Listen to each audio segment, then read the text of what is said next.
जब कोई व्यक्ति आपकी कद्र नहीं करता, जब कोई आपकी इज़्ज़त नहीं करता, तो उस स्थिति में सबसे पहले हमें अपने भीतर झाँकना चाहिए। जीवन में कई बार ऐसा होता है कि हम किसी रिश्ते में अपना पूरा मन, पूरा समय और पूरी ऊर्जा लगा देते हैं। चाहे वह पति-पत्नी का रिश्ता हो, चाहे प्रेम का हो या किसी दोस्त का रिश्ता हो। हम सोचते हैं शायद आज नहीं तो कल सामने वाला समझ जाएगा, शायद वह बदल जाएगा। लेकिन समय बीतता जाता है और हम केवल अपमान, उपेक्षा और पीड़ा ही मिलती है। यहाँ एक बात समझने की है, हर व्यक्ति की वैल्यू समझने की क्षमता अलग होती है। जो व्यक्ति स्वयं भीतर से रिक्त है, वह दूसरों की कीमत क्या जानेगा।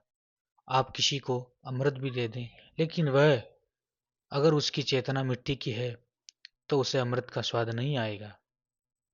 इसीलिए बार-बार खुद को सिद्ध करने की आवश्यकता नहीं है।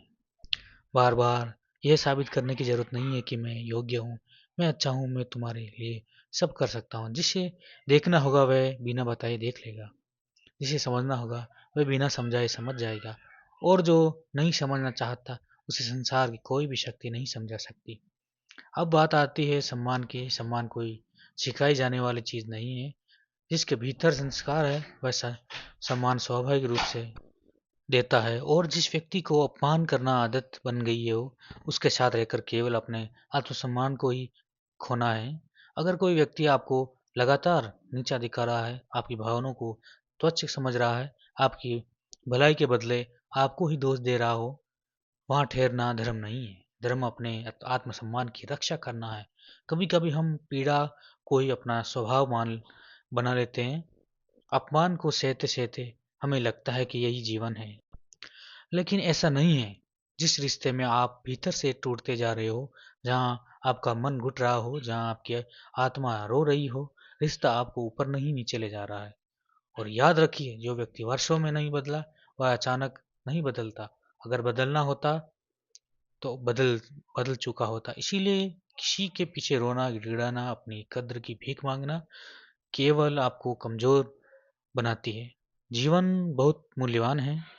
इसे ऐसे हाथों में न दीजिए, इसे कुचल दे। अगर स्वर्ग नहीं बन सकते तो कम से कम जीवन को नरक तो मत बनने दो। निर्णय लेना कठिन होता है, लेकिन अचानक और आवश्यक होता है।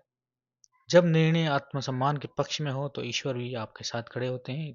बस इतना ही, अपने मन को शांत रखिए, अपने मूल्य को पहचानिए और साहस के साथ आगे बढ़िए। ईश्वर आपका सबका कल्याण करे। और एक बात समझ लीजिए, जब कोई व्यक्ति आपकी कदर नहीं करता, तो उसका अर्थ ये नहीं कि आप कमज़ोर हैं। अक्सर इसका अर्थ ये होता है कि आप गलत स्थान पर अपनी ऊर्जा लगा रहे हैं। हर दीपक हर जगह रोशनी नहीं फैला सकता। अगर दीपक खुले आकाश में रख दिया जाए तो वह बुझ जाएगा, लेकिन वही दीपक मंदिर के गर्भगृह में जलता है तो कई सदियों तक चल सकता है। समस्या दीपक में नहीं होती, समस्या स्थान की होती है। इसी प्रकार जब आप ऐसे व्यक्ति के सामने खुद को सिद्ध करने में लगे रहते हो जो आपको समझना ही नहीं चाहता, आप धीरे-धीरे थकने लगते हो, भीतर से टूटने लगते हो। और सबसे खतरनाक स्थिति तब आती है जब आप ये मान लेते हो कि शायद गलती मेरी है। यही से आत्मसम्मान गिरना शुरू होता है। याद रखिए, जिस व्यक्ति को आपकी मौजूदगी की कद्र हो नहीं है, वह आपकी अनुपस्थिति की भी कदर नहीं करेगा। इसीलिए ये सोचना छोड़ दीजिए कि आपके चले जाने से वो बदल जाएगा।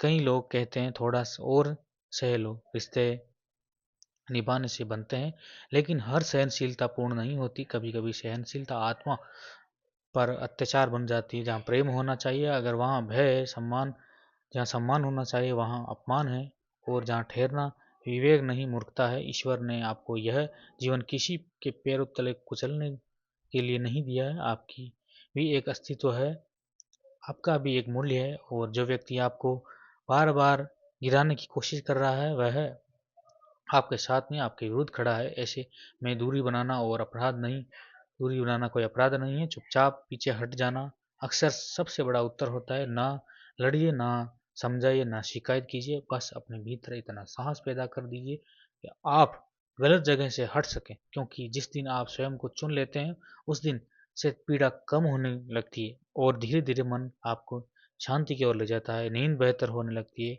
सोच साफ होने लगती है और जीवन फिर से अपना रंग दिखाने लगता है। इसीलिए स्वयं से यह प्रश्न पूछिए, क्या मैं इस रिश्ते में रहकर बेहतर बन रहा हूँ, टूटता जा रहा हूँ? अगर उत्तर दूसरा है, ईश्वर आपको संकेत दे रहा है, अब निर्णय आपके हाथ में। ईश्वर आप सबको बुद्धि, सांस और आत्मसम्मान प्रदान करे।